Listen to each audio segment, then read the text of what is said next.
Il pleut. On est dimanche, il pleut. Comme d'habitude, quoi, on va dire.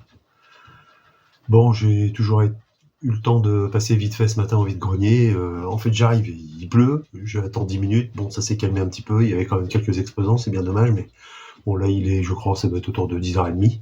Voilà, la matinée est morte, je pense que là, tout le monde doit remballer en cata, quoi. Et puis, bon, voilà, c'est tous les week-ends, quasiment, je sais pas, il y a une espèce de malédiction en ce moment, on est quand même au mois de mai. Bon, moi, j'habite à Canet-en-Roussillon, donc bon, logiquement, au mois de mai, la flotte c'est terminé, hein, déjà depuis un moment. Enfin, bref, bon, écoutez, j'ai trouvé quand même... Bonjour d'abord, bonjour à tous. Ça faisait quelques semaines que c'est un peu laborieux, mais bon, disons que chaque semaine, j'arrive à choper un truc ou deux, et puis bon, bah là j'ai de quoi vous faire une petite vidéo sympa. Il y a quand même j'ai envie de dire quelques jolies pépites. Je vais plutôt les garder pour la fin, on verra bien. On va commencer par quoi? On va commencer par ça, hein, trouvé ce matin. C'est le petit fascicule qui était vendu à l'époque, qui était dans le Télé 7 jours à l'époque, hein, donc en prévision du film de la dernière séance, La créature du lac noir, et ils avaient mis dans le Télé 7 jours de la semaine qui précédait le film, ce fascicule-là avec des lunettes 3D, parce que le film allait passer en 3D. Alors, en plus, j'ai trouvé avec les lunettes. Hein. Il y a les lunettes et il y a le fascicule avec Gérard Jourduy et Eddie Mitchell. Et à l'intérieur, vous voyez, il y a une grande image de la créature en 3D. Alors bon, là, forcément, ça va pas rendre grand-chose, mais bon, quand on met les lunettes, en effet, ça fait bien en relief. Et il fallait regarder le film avec les lunettes. Et bon, c'était à l'époque, c'était l'événement, quoi. On n'avait pas l'habitude de ce genre de choses-là, et ça avait fait son petit succès à l'époque. Je crois bien que ça avait même bien marché cette soirée-là pour France 3. De toute façon, bon, à l'époque, la dernière séance, c'était quand même vachement coté, quoi. Hein. Eddie Mitchell a toujours su choisir d'excellents films, beaucoup de films d'aventure, de western, etc., des pirates, tout. Bon, pour un jeune comme moi à l'époque, bon, c'était toujours sympa, quoi. Hein. Bon, c'est une belle petite roue, j'en ai trouvé deux en plus. Donc, je vais être franc avec vous, hein, je vais en garder un et puis je vais revendre l'autre. Comme ça me paiera le mien. Ensuite, j'ai trouvé une BD de Mickey à travers les âges. Mickey et les travaux d'Hercule. Alors, je fais la collection, disons, sans la faire. Hein, je les prends, quand j'en trouve, je les prends. Et puis voilà, je me lève pas le matin à 6h pour trouver ça, quoi. Hein. Mais bon, ça, j'aime bien, je trouve ça sympa. Voilà, il traverse les âges, il rencontre tout un tas de personnages. J'en ai d'autres, hein, là. Si vous avez une seconde, je viens vous les montrer. Tu sais qui sont. Celui-là.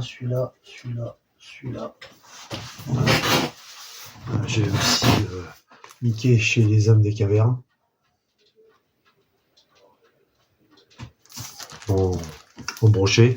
C'est-à-dire que les brochets, c'est les premières éditions, hein, parce que après, on peut les retrouver. Ils ont été refaits, je crois, 2 ou 3 ans après, parce que ça marchait bien. Mickey et Guillaume Tell.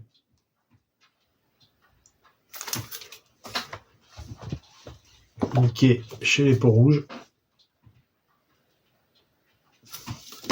Et celui-là, je l'ai trouvé il n'y a pas si longtemps, je crois. Mickey rencontre Henri IV.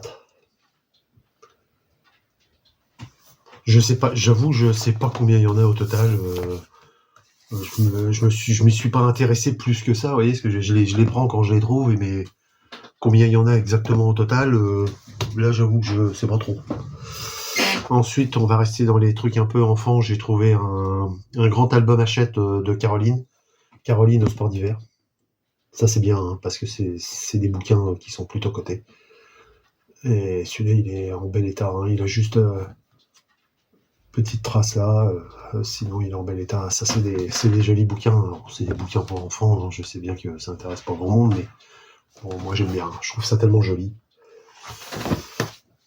Ensuite, on reste toujours dans la version un peu gamin, un 33 tours livre-disque de Walt Disney, le Noël de Mickey. J'avoue, je ne connaissais pas celui-ci. Bon, c'est l'histoire de Monsieur Scrooge, là, c'est Picsou qui fait Monsieur Scrooge. Scrooge, je sais plus. Plutôt sympa, je trouve. Ça c'est bon. Ensuite, je vais vous montrer une de mes pépites déjà. J'ai trouvé un jeu PS2 hier, samedi, donc sur mon petit vide-grenier permanent là. J'ai trouvé Suikoden 4. Donc bien content de l'avoir trouvé. En français, complet, super état, comme neuf. C'est encore un joli jeu qui rentre dans ma collex. Ensuite, qu'est-ce que j'ai trouvé des vinyles enfants encore. Un livre-disque de Casimir, les lettres de Casimir.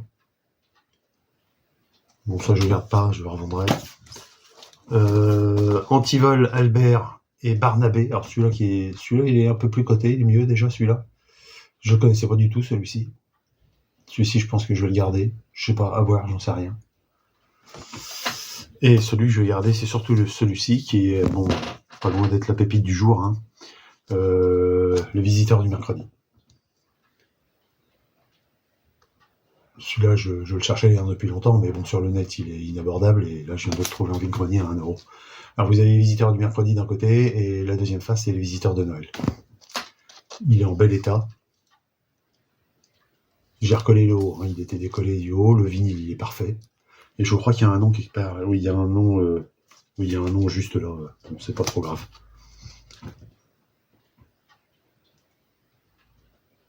D'après ce que j'ai vu, c'était le deuxième générique.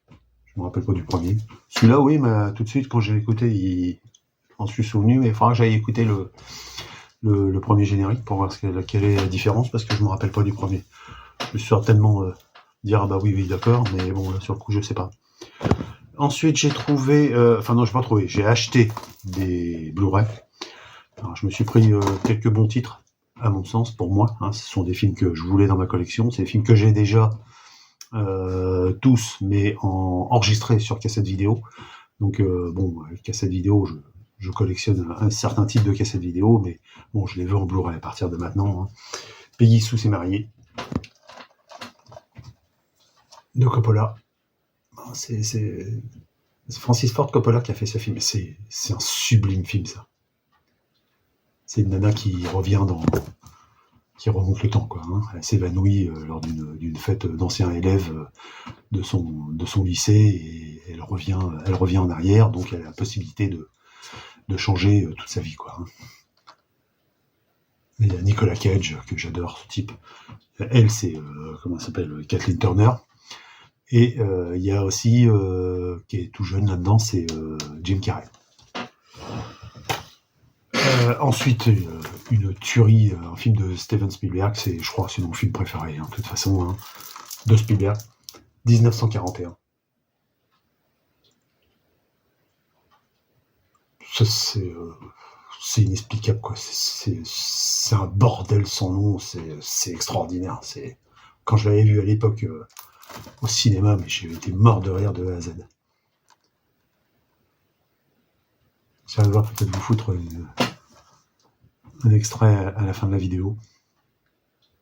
Ça faut absolument voir, les gars. Ça, faut voir ça. Hein. C'est un de ses films les moins connus, mais c'est quasiment le meilleur. Hein. Ensuite, un film que j'aime beaucoup, Série noire pour nuit blanche, Série noire pour une nuit blanche. Oui. On va y arriver. Avec Michel Pfeiffer et Jeff Goldblum. Et pas mal d'acteurs connus. Après, je peux pas trop vous dire. Je sais qu'il y a même... c'est John Landis qui joue. C'est John Landis qui a fait le film et qui joue aussi dedans. Hein. Pour rappel, John Landis, c'est le mec qui a fait le loups-garous de Londres, qu'a fait les Blues Brothers, à peu près le niveau. Hein. Et je peux vous dire que ça, c'est un super film. Super film. Et pour finir, en fait, là, ils sont pas ouverts parce que je les ai pas encore regardés. Mais je les ouvrirai quand je vais les regarder, et je vais tous les regarder, ça, c'est pas un souci. Un film que j'aime beaucoup aussi, Les Aventures des Barons de Munchausen.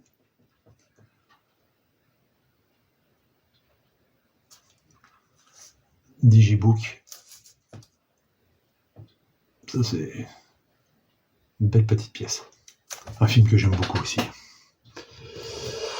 Ensuite, on va finir avec des cubes que j'ai trouvés ce matin de Kirill le Clown.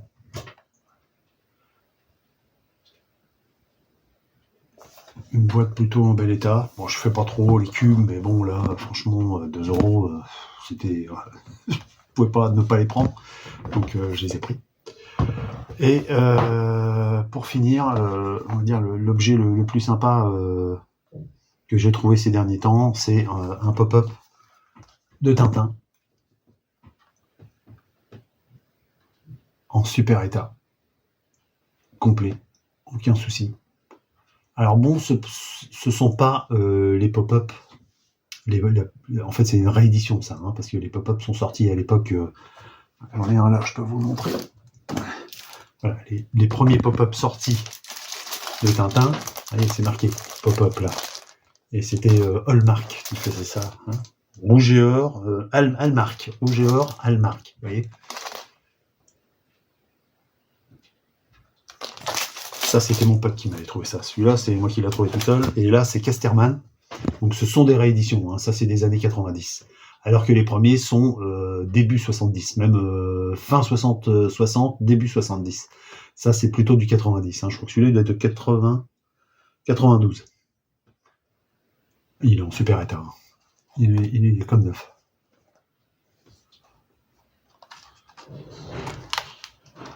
Voilà. Vous savez pas ce que c'est qu'un pop-up, voilà, c'est des trucs, c'est en relief, quoi. Hein. Il est complet, il n'y a aucun souci. J'ai un autre truc, mais je vous le montrerai sur la prochaine vidéo parce qu'il est là-haut. J'espère que tout va bien pour vous, j'espère que vous faites des jolies trouvailles, j'espère qu'il fait meilleur chez vous. Je vous souhaite bonne continuation, portez-vous bien, et on se revoit dès que possible.